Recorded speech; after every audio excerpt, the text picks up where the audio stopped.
Had another special order crochet set where they wanted deer antler as the handle. So I spent a long time going through my stash trying to find a piece that would work, which was a challenge in and of itself because the things don't like to grow straight.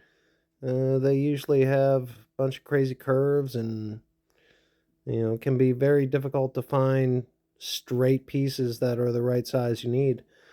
I do enjoy the challenge though, so I found a tine that I thought would work perfect. I needed that straightness, but I also wanted something thin enough that I would be able to get the shape I wanted and not be overwhelmed with the porous marrow type, inner core of an antler.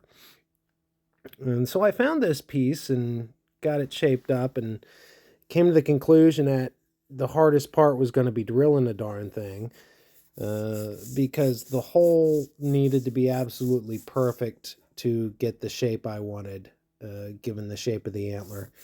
So the only way I thought I could do that was to cast the whole thing in a block of clear resin. And that let me make a perfectly square blank out of it and be able to see through to the antler below and get my hole lined up all perfectly in dead center, and everything just worked out really well. I was quite pleased.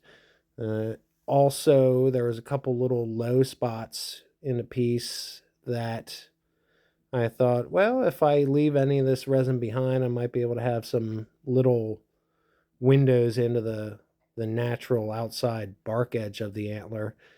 I always think that's a nice touch when I'm working with antler. And it also had the added benefit of filling up and sealing a lot of the marrow spongy parts at the end. Although this piece, given the size and shape of it that I got, there really wasn't much of that was ever any kind of an issue. Still, all told, it was probably one of the most challenging crochet handles I've ever had to make.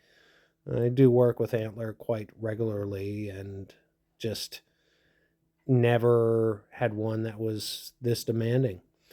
But anyway, here's the back end where one of those windows going into the natural edge left over where the antler curved down at the tail end, and there's a couple little spots up on the fat part of the handle.